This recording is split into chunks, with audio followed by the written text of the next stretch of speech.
Halo,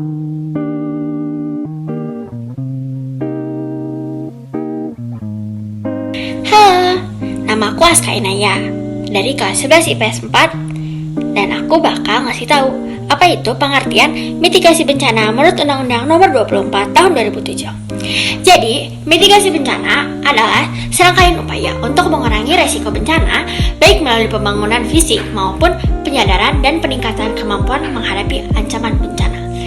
Itu dia jawaban nomor 1. Sudah mengerti? A. Tidak berada di lokasi dalam radius yang ditentukan. Yang B. Tidak berada di daerah lembah atau aliran sungai. Hindari gempa terbuka.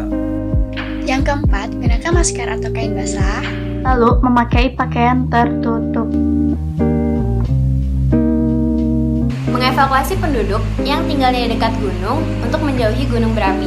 Jika awan panas terjadi secara tiba-tiba, maka langkah mitigasinya yaitu berlari dan bersembunyi di dalam bunker atau bangunan yang terdapat di sekitar lereng gunung yang berguna untuk penduduk berlindung dari awan panas.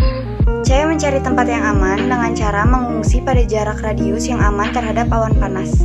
Selanjutnya, membawa hewan ternak seperti sapi dan kambing ke tempat yang aman. Non-proletisi adalah larangan untuk menyebarkan agama atau keyakinan pada saat keadaan darurat bencana, terutama melalui pemberian bantuan dan pelayanan darurat bencana. Skala yang cukup memadai. Pembuatan green belt di kawasan pantai. Penataan tata ruang. Pembuatan jalur dan tempat evakuasi sampai dengan sistem peringatan dini tsunami. Setiap pembangunan harus dilandaskan pada aspek-aspek pengurangan resiko bencana. Saat terjadi bencana, Gubernur sebagai Komandan Satuan Tugas Penanganan Kondisi Darurat dan didukung oleh Pangdam dan Kapolda sebagai wakilnya. Kepala BNPB bertugas mengoordinasikan kementerian dan lembaga terkait untuk membangun sistem peringatan dini terpadu. Baik di sekolah maupun di masyarakat, terutama di daerah rawan bencana, papan peringatan atau rute evakuasi harus dibuat dan dipasang dengan jelas. Perlu dilakukan simulasi dan pelatihan penanganan bencana secara berkala dan berkesinambungan. Mengurangi risiko atau dampak yang ditimbulkan oleh bencana, terutama untuk penduduk, seperti korban jiwa, kerugian ekonomi, dan kerusakan sumber daya alam. Bisa digunakan sebagai landasan atau pedoman untuk perencanaan pembangunan.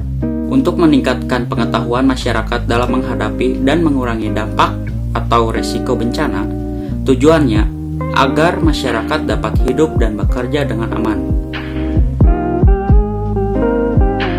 Upayanya yang pertama, mengembalikan keceriaan pada anak dengan cara membangun arena permainan di sekitar pengungsian atau mengajak anak-anak bernyanyi dan bercerita hal-hal humoris. Mengembalikan kepercayaan diri pada anak. Memberikan pendidikan kepada anak sebagai pengganti pendidikan sekolah yang mereka tinggalkan. Jangan biarkan anak menyendiri dan melamun, karena hal tersebut bisa menyebabkan anak semakin tertekan. Membangun kembung. Memperbaiki saluran dan sarana irigasi. C. Cara menghemat air. Melakukan kaji ulang pola tanam dan efisiensi penggunaan air irigasi secara bergilir. Dengan cara penghijauan.